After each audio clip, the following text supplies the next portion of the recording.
Welcome to the Action Network podcast presented by BetMGM. I'm Gilles Gallant, joined by Evan Abrams each and every week. And we're going to dive into all the Sunday NFL action for week 3. Brandon Anderson's going to join us shortly for the hot read. And of course, we'll have Patrick Everson. He's waiting in the bullpen. He'll be in with us here at the end of the show to give us an update on how Sportsbooks did in Vegas and how they fared this NFL Sunday for week 3. But Evan, let's talk about Monday Night Football before we talk about Sunday. And we got another doubleheader. We've got Eagles and Buccaneers, and we've got Rams and Bengals. So let's talk about Eagles Buccaneers first. Eagles -5 or 5.5 favorites on the road, over under at 44.5. Got some pretty strong run defenses. Both 2-0 teams. I think probably people are more surprised that the Bucs are 2-0 than the Eagles, but the Bucs feel like they are punching above their weight. Wins over the Vikings and the Bears, while the Eagles I feel like they haven't met their standard yet. There's some injuries. They narrowly beat the Pats. Defensively, they weren't their best versus the Vikings, but they did rally in the second half offensively to really take them down. What are you seeing in this matchup, and which way would you lean here with a bet? So initially, I think you have to look at it like this. The line was 6.5 when it was, last Monday. You wake up and you look at this line. So that was probably the best of the number as it's sitting at 5, like you said now. I mean, in terms of my bet, I'm going to go with the first touchdown score. I'm going to take Cade Otton, 25-1, so always going around 15-1 or higher. 8 receptions, 9 targets, 1-on-1 in the red zone, so he's getting looked at. And like the interesting thing going forward, Bucs haven't turned over the ball. They're the only team in the NFL right now without a giveaway after Dallas and a few other teams had Dak had the interception, etc. So one interesting to look at. And a fun little trend for the game. So it's kind of Jalen Hurts' time, right? As a favorite, he's 23-5 straight up, which is absolutely insane. 23-3 straight up when the Eagles are favored by 3 or more, and 21-1 straight up in his last 22 starts. So doesn't usually lose here. But I think that if I'm looking at an actual side or total, I'd probably lean a little under 45. Probably the way I would look, but Sure. We'll go with the Cade Otton prop too. Yeah, I think I would take the Eagles -5 here. And Yeah. honestly, I think just the Bucs' luck has run out here. Like you just said, that stat that just shocked me, that they do not have a turnover yet, and Baker Mayfield is their quarterback. So that automatically is just like, okay, something has got to give in this spot. But from a touchdown perspective, I'm glad you brought up the first touchdown spot, because that's kind of why I was looking at Chris Godwin, because James Bradbury is back now. The Eagles are going to try to take away that outside option with Mike Evans and force plays over the middle. Godwin and Otton too, but Godwin is probably the Bucs' best slot weapon. 13 targets, 3 red zone targets in 2 games. And the Eagles, they've already given up 4 passing touchdowns to the slot. So both Otton and Godwin, I think, are on alert for touchdowns in this spot. Now, from an Eagles perspective, same thing. That's where the Bucs are a little bit more weaker, is over the middle. I think Dallas Goedert could have another touchdown here. He's around plus 240. He got 5 quick targets last week, one of the squeaky wheel treatment, as we like to call it, especially A.J. Brown, who is definitely a squeaky wheel in this spot. But yeah, Dallas Goedert for a touchdown and Chris Godwin for a touchdown is who I like in this game, and you like Cade Otton for a first touchdown. The other Monday Night Football game, Rams and Bengals, tricky line here because we're still up in the air entering Sunday Night Football on who's going to start this game. Is it going to be Joe Burrow or is it going to be Browning? And the Bengals line, it dropped as soon as we thought maybe Burrow might not be playing, but it has never gone all the way over to the Rams side, which it will happen if Browning is announced as the starter. And the over-under at 43.5. What do we do here? Do we wait till Burrow is getting ruled out here, or should we be looking automatically at a Rams side, maybe the under? What do you think, Evan? Yeah, so down to 1.5 range right now, that line. I just don't know if I can play the line at all, because if Burrow plays, which honestly, if my opinion, and I might look stupid when he gets called in, I don't think he's going to play. I think the line's kind of okay. I think the line's kind of told the story the entire time. And I think the fact that it's dropped 6 points or so, I don't see much value in the Rams side. So I don't know if I'm playing a side or total in this one. It seems like Cincinnati's extremely desperate.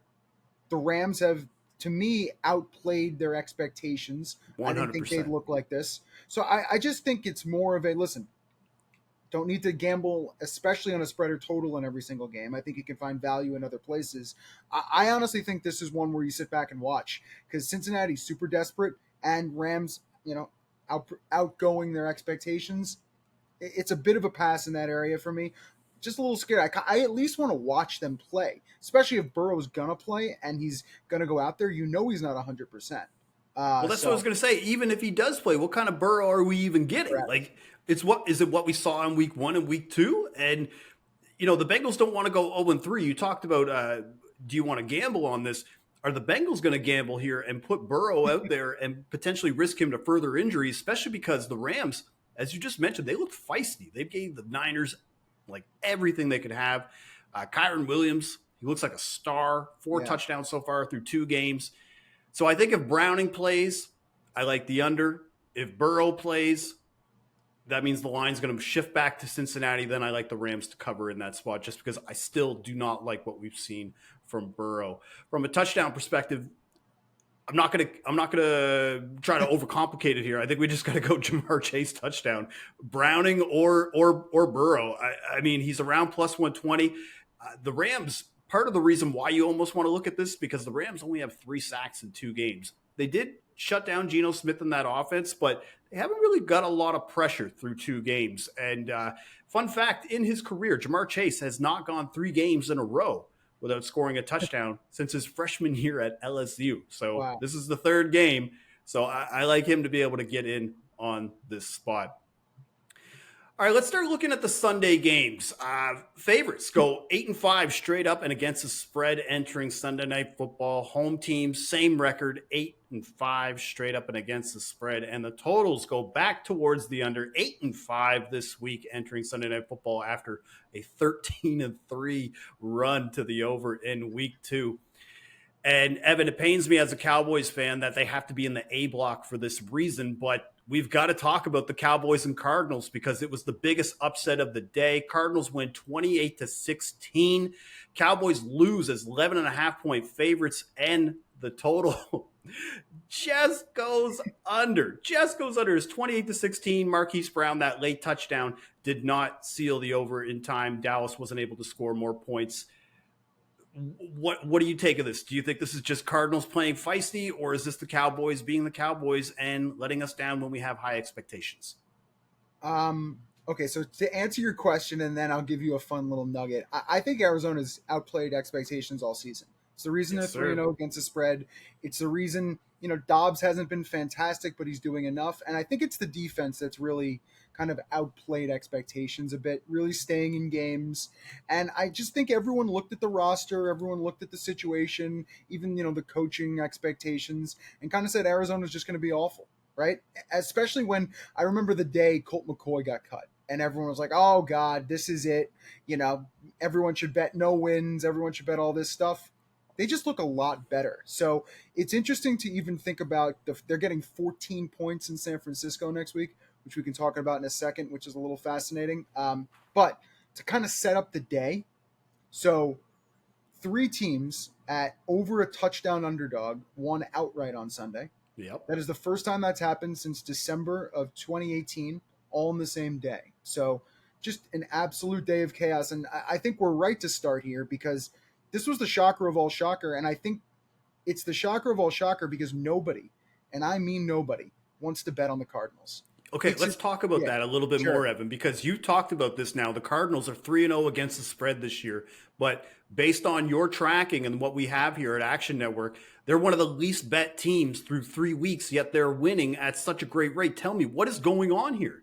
It's actually nuts. So 22% or less in all 3 games in terms of tickets when you look at Action Network data.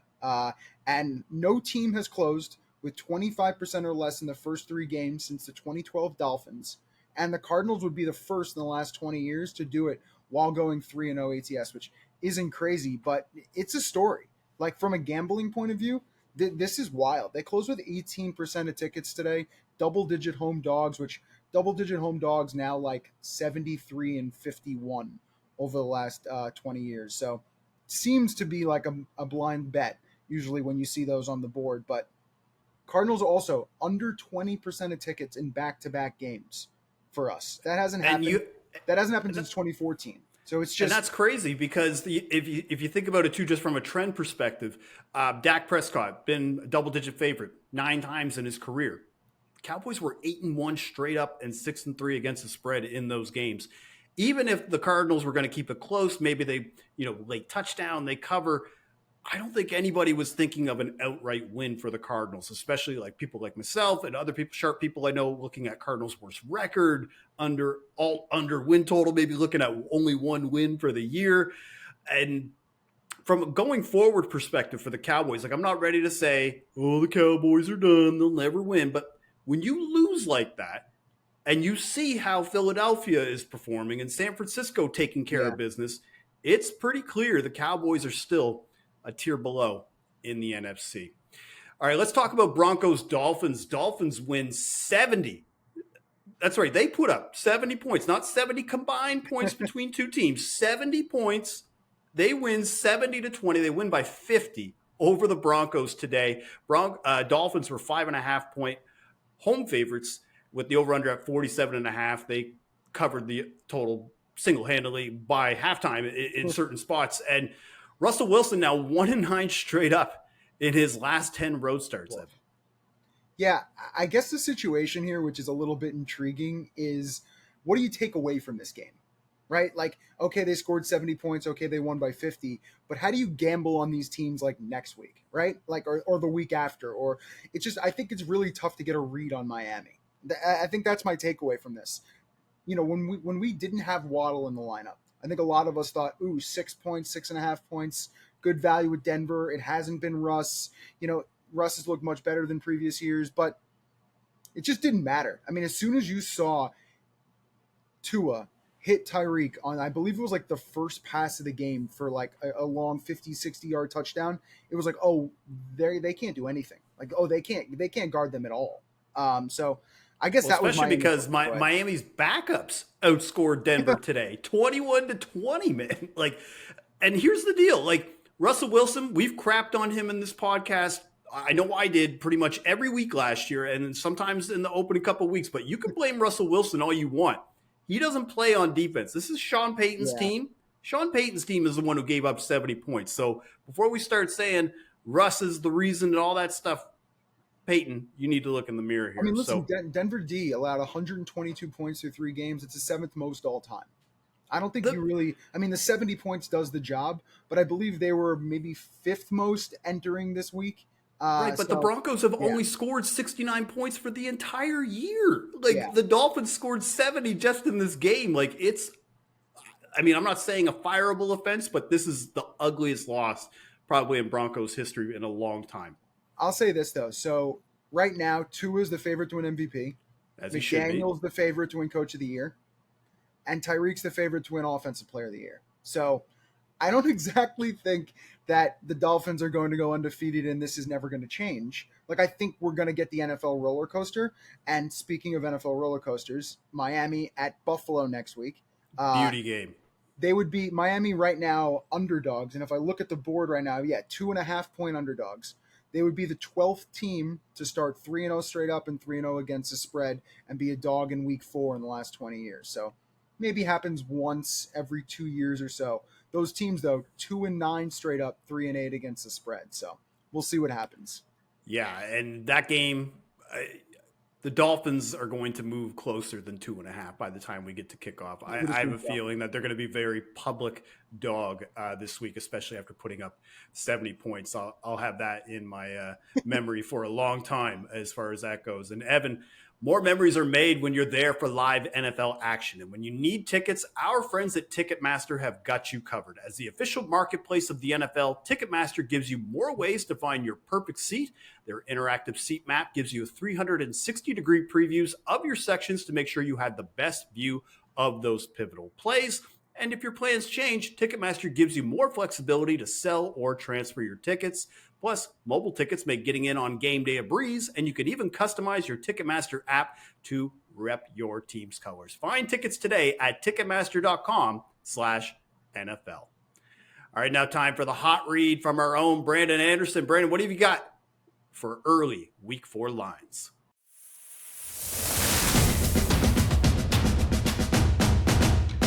All right, it's time for the week 4 hot read. Just a quick recap. Last week, we took 49ers Thursday night, -10. We only got a half point on the closing line the way that one came out, but coasted to a nice, easy 18-point win and cover. Falcons +5. We did get some good CLV on that one, closed around 3, but of course did not come through for us. So we were 4-0 on getting CLV, get that closing line value. That's what we're doing on the hot read here. 3-1 on the picks thanks to that Falcons game. If you did not already get the look ahead, Tampa Bay Buccaneers +3.5 at the Saints next week. Go ahead and grab that. That would have been in my options for today for the hot read, but I already did on the look ahead. It's +3 now, so we're already at the key number, but I like that even better, presuming Jameis Winston probably plays next week for Derek Carr. So today, we're going to actually go with a couple of totals for the hot read. So week 4, let's start Sunday night. Give me the Chiefs and the Jets under 43.5. So Chiefs obviously rolled up on the Bears on Sunday. Big number, 41 points, but you're playing a JV team. Like, come on. We aren't going to really read too much into that. They only put 20 on the Lions. They put 17 on the Jaguars. Aren't really either of those that great of a defense. But Kansas City's defense is quietly playing really well. They're only allowing 13.3 points per game so far. And we already know the Jets are a great defense, especially the pass defense. Sauce Gardner, we know that he's going to have a big game. That pass defense always shows up for New York, so I think they're going to match up well with the Chiefs. And then obviously, Patrick Mahomes on one side, but Zach Wilson on the other side. Even if the Jets do end up going to get a quarterback, you got to assume it's still Zach, the week of the game here. So what do they look like? 22 points in one game, 10 and 10 in the other two games. So only 14 points a game for the Jets. And remember, of those touchdowns, with the miracle overtime punt return, that was the 22. We had 2 amazing Garrett Wilson plays.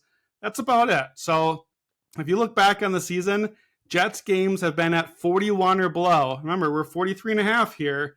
16 out of 20 times since the start of last season. So 80% hit rate, including 14 of the last 15 Jets games have gone 41 or below. I think that's maybe where this number gets to. Why are we doing a hot read now? Well, this was 45 Sunday morning. If you follow me on the app, you got that as a bonus look ahead. 43.5, I still like it. 43 is a key number for totals. 41 and 40 are key numbers for totals. So they're not quite, as pronounced as the 3 and the 7 like we know with spreads. But we want to get that before it falls out of these total ranges. We're already seeing some 43s, some 42.5s at some books. So grab the best number you can. Get the under. It's a Sunday night game. Primetime unders are 6-2 this year as of Sunday Night Football, and 60% to the under the last 4 years. Home underdog under 61% the last 2 years. So give me the Chiefs Jets under 43.5, and another under. Give me the Patriots Cowboys under 42.5. So my number one power rankings team from the first 3 weeks, the Dallas Cowboys, lost to the Arizona Cardinals, the team we thought might go 0-17. So obviously that's not happening anymore, but I don't think the sky is falling for Dallas. They had 400 yards of offense. They just went 1 of 5 in the red zone. It wasn't great. It's not great. We need to solve some of those red zone issues, but they had 100 yards of penalties on 13 penalties. Defense got lit up by Josh Dobbs, 7.5 yards of play. That's not great. I'm not that worried that long-term about the Cowboys, and I think that sets up for the defense to come out next week against the Patriots and show a little pride, right? You can't give up 7.5 yards of play to Josh Dobbs. Get out of here. So Cowboys, Patriots, these are both top 5 defenses. Patriots have slowed down the Eagles. They slowed down the Dolphins. Only 24 to the Dolphins. That looks pretty good when you give up 70 the following week with Miami. So under 20 points a game for New England's defense. Dallas is allowing 12.7 points a game, even after giving up 28 to the Cardinals. So New England has not even hit 21 in any game this season. That offense just doesn't have much explosion to it. And then the key thing here and why the hot read, these offensive lines are a bit messy right now. Dallas Sunday was missing Tyron Smith, Zach Martin, Biotish, 3 guys on the line. We don't know if any of them are going to be ready to go next week. Patriots line's been a mess. Their top 2 right tackles are out. Their guards are playing hurt. And then you look and we got Micah Parsons, we got Matt Judon, we got all these great defensive fronts. And in this game, like we've seen for 2 decades, what does Bill Belichick do against the high-powered offense? You slow it down, you run the clock, you keep the ball. I think we get 20-17, 17-16, that sort of thing. Both teams are under this 2 of their 3 games so far. And this line, again, already starting to drop here. So grab the under 42.5. Not worried about Trayvon Diggs here. That's not really an injury that's going to matter. The Patriots don't have a receiver that he needs to guard anyway. So get it before we get to that 41, that 40, the key numbers. Cowboys, Patriots, under 42.5. So week 4 hot reads are Chiefs, Jets, under 43.5, and Cowboys, Patriots, under 42.5. Back to you guys.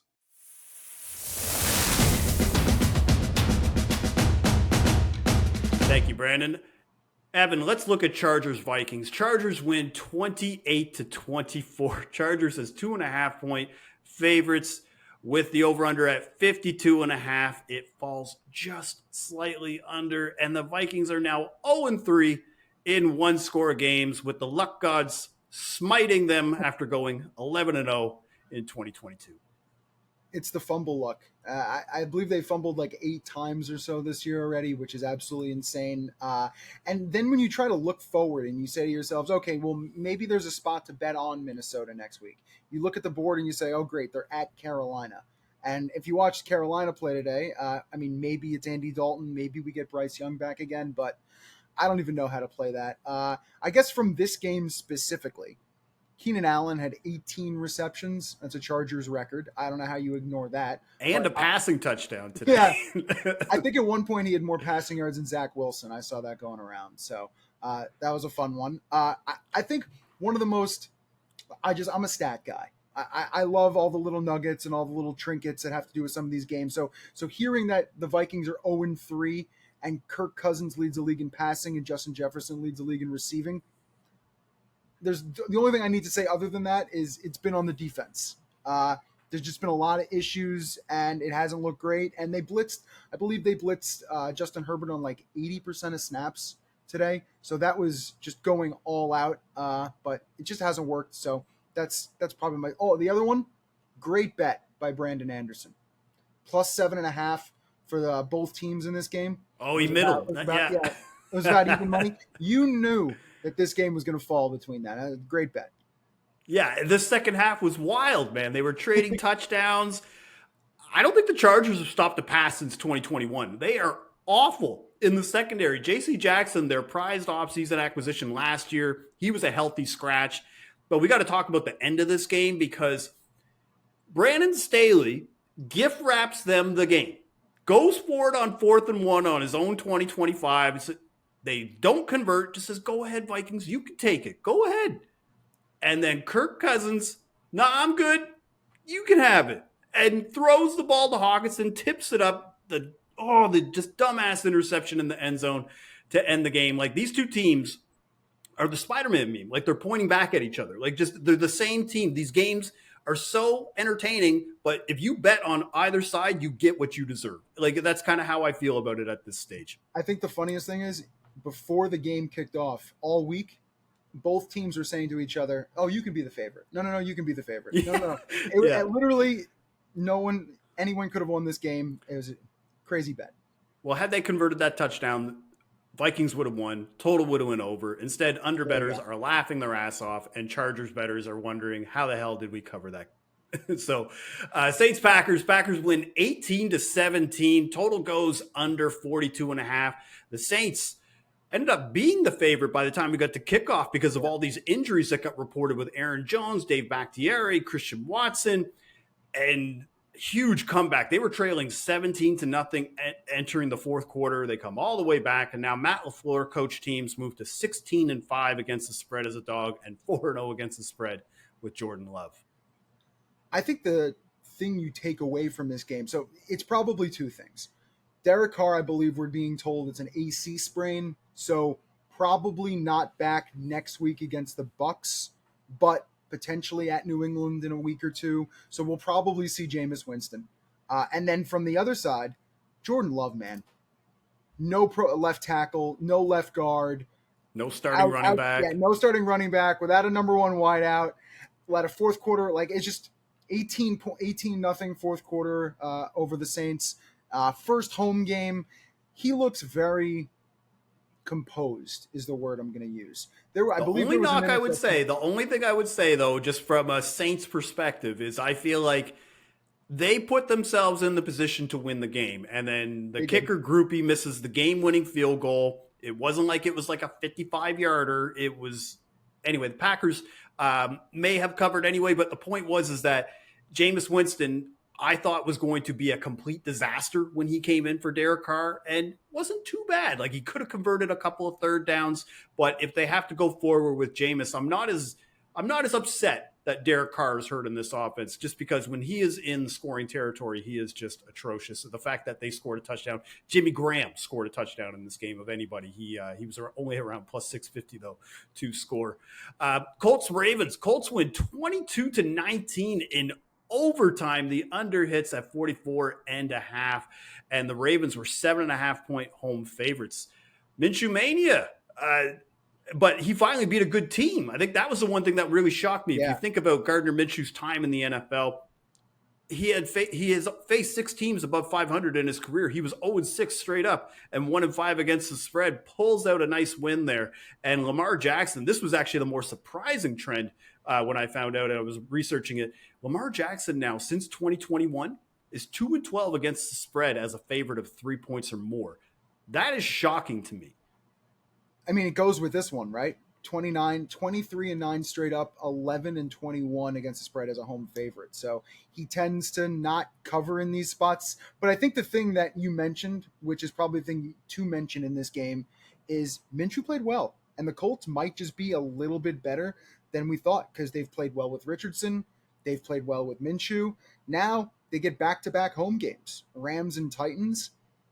Indy could be live. Indy could be interesting. So I think we got to see a little bit. There's also the thought process that the Minshew up game happens. Everyone gets up for that first type of game. And if Richardson can't go next week, you might have a little, especially like we just talked about, Rams are looking good. So we'll see how that goes. But Minshew now 2-10 straight up in his last 12 starts. And he had lost 8 straight starts as an underdog.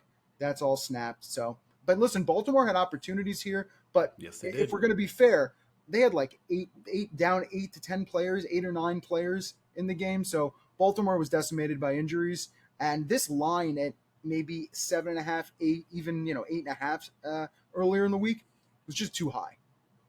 Well, I just got to give credit to the Colts for the win, because they kept moving the ball, even though they were shorthanded defensively.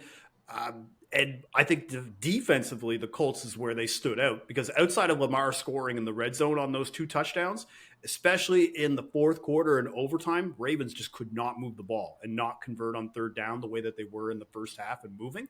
And even in overtime, like, you could see the Colts, Gardner Minshew, he threw it 3 times on 15 plays. They're like, you're not fucking this up for us. Like, do you know what I mean? So, and the fact that they got into a field goal fight versus the best kicker in the NFL, and they won. They lived to tell. Like Tucker with a 60-yarder who could have won the game. We've seen him do this.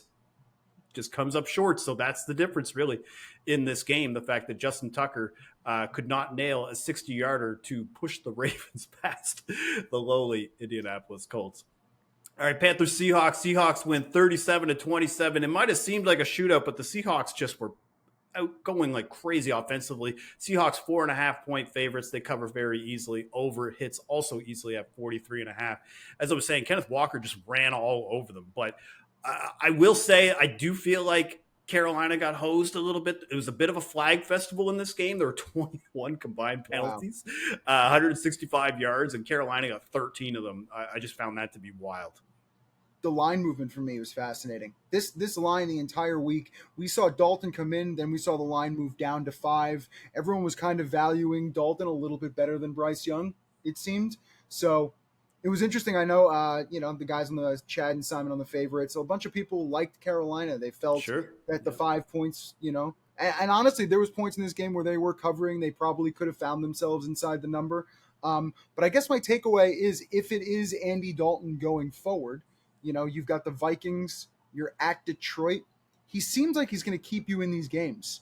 I think it's Carolina's defense that's really looked bad. So maybe I'll look at like a Minnesota team total over. A desperate team 0-3 facing Carolina next week. That might be something to look at. I mean, if it's not Bryce Young now, when is it gonna be? He's not gonna get taller, and if it's Dalton going forward, I'm just not sure if Bryce Young would have been any better in this spot. But if Bryce Young isn't the answer, I don't think he would have. Yeah. This is trouble. This is bad news for Carolina, who took him number 1 overall. Bears Chiefs just decimate the Bears 41-10. They do go over the total of 48.5, and the Chiefs cover. They cover as a big favorite, as a 12.5 point favorite, but the story of this game is Taylor Swift was in the house, and Travis Kelce, he scored a touchdown. I don't think there was anything more obvious than Patrick Mahomes and the Chiefs trying to make Travis Kelce look good in front of Taylor Swift, who was hanging out in the Kelce suite. Now Bears, though, this is the stat.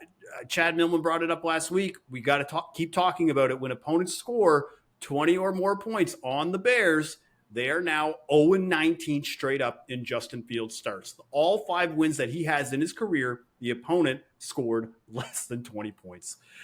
Texans Jaguars. Texans win 37-17. We do see a slight under. The Jaguars were 7.5 point favorites. The Texans win outright. I don't really have much to add to this game. I'll just say Trevor Lawrence, Texans got your number, man. You're 1-4 straight up and against the spread versus the Texans in your career. You were favored in all of them. I think I'm out on the Jags. This is not what I signed up for when I was talking about them going for potential number 1 seed and Lawrence as MVP. Here's what I'll say. 2 things. Trevor Lawrence now 3-6 straight up as a favorite in his career. That's just.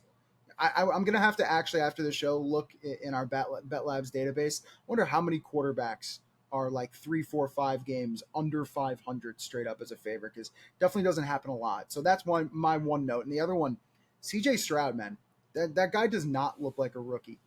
It is most pass attempts, I believe, in NFL history by a rookie without an interception. So he's doing things and controlling the ball and controlling the tempo. And Houston looks, decent, and his relationship with Tank Dell out there, and they're looking good. And now they're at home against the Steelers next week.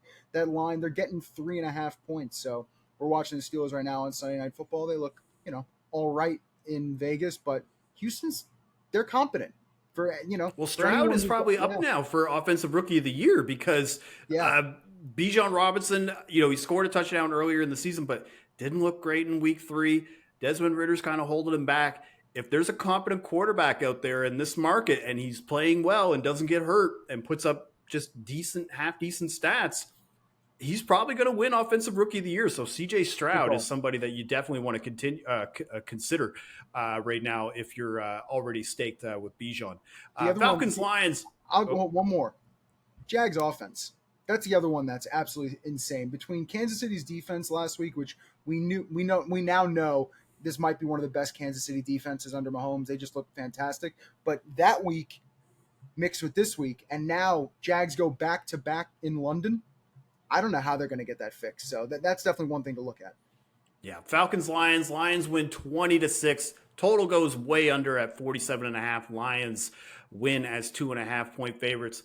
Jared Goff, 18-8 against the spread now at home since 2020. That's the second most profitable quarterback in the NFL behind Jalen Hurts. Bills Commanders. Bills win 37-3. What a chicken shit field goal by the Commanders there at the end of that game. You should have went for a touchdown. The under hits at 44.5, but the Bills, they do cover as 6.5 point favorites. And that's important to note because Josh Allen has 58 wins in his career. 75% of those, so 44 of them, have been by 7 points or more. So that is a very key stat. If you think the Bills are going to win, and they usually do, and when they do, they roll. So, and especially the fact that they were able to cause so much pressure that they got Sam Howell to throw 4 interceptions. Not 2, not 4 interceptions in a game. I couldn't believe it that they would still keep him out there and not at least try to go to a backup. But yeah, that's the way the cookie crumbles. Titans, Browns. Browns win 27-3. Total goes under 38.5, and the Browns easily cover the 3.5. Deshaun Watson, 11-1 straight up and 7-3-2 against the spread on short rest on his career. They played Monday Night Football, so keep that in mind if you're seeing the Browns in prime time.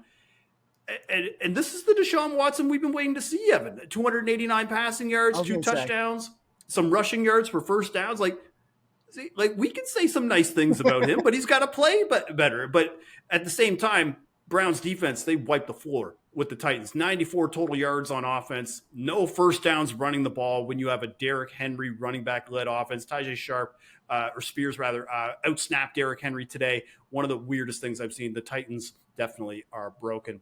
All right, last game, Patriots-Jets. Patriots win 15-10. Total goes under. Patriots do win the 2.5. If you had the 3 and they got that late safety, you got covered by that as well. Total goes under the 35.5. And Mac Jones, he owns Zach Wilson and the Jets, man. 5-0 against the spread versus the Jets and Zach Wilson. 10-19-1 against the spread versus all other teams in his career. And the Jets now lose another game, 15 straight losses to New England. The Jets haven't beat the Patriots since 2015, Evan. So I'll leave you with this. This is the last question. Was that Zach Wilson's last start as a Jet? Nah, he'll keep starting. Oh, I mean, my honest opinion, so Jets home against Kansas City on Sunday Night Football. They go at Denver. They're at home against Philly. Then they have the bye.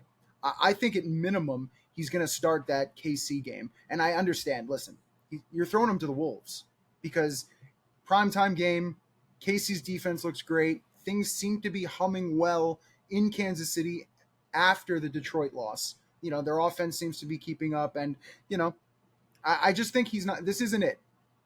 Not because I don't think he's awful. They have 3 offensive touchdowns this year. They have 675 yards in 3 games. Miami has 726 today. So things are very, very wrong. And not only that, Andy Dalton looked good. Gardner Minshew. Mike White looked good. White looked good in Miami today. All these quarterbacks look fine out there. Like, they're doing their jobs. They're doing okay. So I think they should figure something out, but I think it's too short to pull on this type of week on Sunday Night Football with Kansas City. I'm going to assume he starts this game, but, man, they got to get someone else in there. Well, if he does start, it's by default because there's no way that anybody has him as the I hope I'm preference wrong. for a starting quarterback. With the busy fall season already in swing, you might be looking for wholesome, convenient meals for jam-packed days. Factor, America's #1 ready-to-eat meal kit, can help you fuel up fast with chef-prepared, dietitian-approved, ready-to-eat meals delivered straight to your door. You'll save time, eat well, and stay on track with your healthy lifestyle. There are 3 main things we love about Factor. 1, no chopping, prepping, or cleaning up. 2, you get great flavor and the nutritional quality you need to tackle challenging topics, like what is Sean Payton going to do with Russ on the Broncos, or are they going to stop anybody? 3, Factor's fresh, never frozen meals are ready in just 2 minutes. So run your 2-minute drill with Factor and enjoy eating well without the hassle. Select your meals and enjoy fresh meals delivered to your door. Just head to factormeals.com/actionnetworkpod50 and use code actionnetworkpod50, that's 50, to get 50% off. That's code actionnetworkpod50 or 50 at factormeals.com/actionnetworkpod50 to get 50% off. Now let's check in with Patrick Everson with Vegas Insider to talk about the latest happenings from the sports betting capital of the world in Las Vegas. All right, we're back here with Patrick Everson from Vegas Insider. He is boots on the ground in Vegas. And Patrick, few underdogs, big underdogs won today. What's the vibe in Vegas? Sports books, the odds makers that you're talking to, how did the books do overall in week 3 on Sunday? I'd say to this point, really well. A couple of decisions that fortunately fell the bettor's way. But boy, those upsets you talked about, especially the Cardinals beating the Cowboys, but the Texans beating the Jags. What do we make of the Jags now? I mean, this was a team that made it to the divisional round last year in the playoffs. And now they've got to make their annual sojourn to London. And then, of course, the Colts beating the Ravens. I mean, Those were 3 outcomes that, you know, what a lot of people like to do, a lot of the public recreational bettors, the betting curious and so forth, they like to stack together those money line parlays with favorites. And some of these larger favorites, they almost see as like a free space on a bingo card. Well, that didn't work out so well today. I mean, if you didn't have your money line parlay or teaser wiped out by the Jags losing or the Ravens losing, then you almost assuredly had it wiped out when the Cowboys unexpectedly lost to the Cardinals, with the Cowboys a double-digit favorite. Well, the Cowboys, so let's talk about this, the Cardinals game specifically, because we've been talking about this, Evan and I, we talked about this earlier in the show, talking about how nobody's really wanting to bet on the Cardinals. Yet here we are, they're 3-0 against the spread. They've played tough every game. They've looked the part of a 3-0 against the spread team. Mm-hmm. What's the vibe in Vegas? Like, is it the same thing in Vegas with the sports books and the odds makers that you're talking to? Are they getting action on the Cardinals? They're not seeing much at all on the Cardinals. In fact, one odds maker told me this afternoon pre-game that they really needed one of either the Cardinals or the Bears to get an upset in the afternoon. They would have taken both teams covering the number at least, but what they really wanted was an upset. And he, while he's saying, he's just like, look, no surprise, we'd love it, but we don't expect to get it. And then they get it. So obviously the Cowboys were heavily bet. They were heavily bet on straight bets, but also, again, as I alluded to, they were in all the moneyline parlays and teasers and so forth. And I had Scott Shelton with BetMGM Nevada. He told me late Saturday night when I had a discussion with him, just kind of mapping out how Sunday's games looked early on. And he said the biggest ticket count discrepancy on spread bets, just straight spread bets, we're not talking parlays or anything like that, was the Cowboys-Cardinals game. Cowboys taking 5 times more, well bet, Cowboys taking 5 times more tickets, well bet for the Cowboys, I should say. Cowboys taking 5 times more tickets than Arizona. And he said there's virtually almost nothing on Arizona. And that was late Saturday night. I'm sure it changed a little bit during the day Sunday, but probably not very much. Maybe now that Arizona's 3-0 against the spread, maybe people will start taking a look their way. Perhaps they should. Makes me wonder what they'll do when and if they get Kyler Murray back under center. For real. And the thing is, you're saying sportsbooks did well overall. Was there a game that the public was on that they took it from the sportsbook? I would think it would have to be Broncos Dolphins, but you clarify this for me. Yeah, you had to bring that up. It was absolutely Dolphins Broncos. I'm not trying to stick you for being a Broncos fan. I'm sorry. Hey, my Cowboys lost today too, so I know what you're going through. It's all good. I just had myself a weekend as a Colorado Buffs alum and a Denver Broncos diehard. Oh my goodness! I mean, what was the combined score? So 70 and 42. So that's 112 to 26. Those two teams. Yikes! Not a good weekend for my teams. But yes, the public was really on the Dolphins. And look, the Broncos were really a sharp play this week. That's why that number went down. It was 7. It got down to 6. I think I might have heard there was a 5.5 for maybe a little bit pre-kick. Not positive on that, but still, it was down a point and off the key number of 7. The sharp bettors definitely thought the Broncos might have something to prove today, try to show that they've got something to them. And Sean Payton certainly wants to see better out of this team. Boy, he did not see that today, but the public was definitely on the Dolphins heavy. So that was a good outcome for the bettors. Another good outcome, and I think this depended on the book you were at, because that Chargers-Vikings game was so evenly matched, and then it played out that way. Yeah, the line flipped a couple of times, and then it played out that way on the field. It was a real back-and-forth game, and either team could have won late and just, mistakes and stoppages on 4th down and all that. But there was one odds maker that told me that the Chargers hanging on there at the end, holding off the Vikings, getting the interception in the end zone to end it, was a pretty good outcome for bettors and one of their bigger losses of the day behind the counter. Which is crazy because the Chargers did everything they could to try to give that game away. Let's get you out of here on this one, Patrick. Is there any game next week already looking for week 4 that you're hearing a lot of early action on, a specific side or total? What are we looking at for week 4? Is there any movement already that we should be paying attention to? This opened Pick'em initially and then went to Ravens 1 very briefly, then quickly returned to Pick'em, en route to hopping the fence to Browns -1, then Browns -2. So that has been a mover early on, that Ravens-Browns game, which is going to be a pretty key game for both of them. And it's definitely had some interesting movement early on. And generally speaking, when you see that kind of movement early on, it's sharp play that's pushing that number around. Well, especially because it might be leading to the idea that the Ravens might not be fully healthy defensively again going into next week. All right, Patrick, that'll do it for you, man. Thanks for coming on. We'll see you next week. Absolutely. Can I throw you one more funny quote real quick? Let's hear it. You mentioned that Chargers-Vikings. One odds maker told me, the one that said that the Chargers were good for the bettors. Chargers-Vikings is like who can out-lose the other team. It turns out it's the Vikings. Do you know what I called it? It's the Spider-Man meme. They're just pointing at each other. They're the same team. Love it. Exactly. Very well put. Same kind of sentiment there. All right, that'll do it. That'll be Patrick. That's Evan. That's Brandon. I want to thank everybody for listening to the Action Network podcast presented by BetMGM. Enjoy the doubleheader for Monday Night Football and keep an eye out for all of our Week 4 NFL podcasts right here on the Action Network.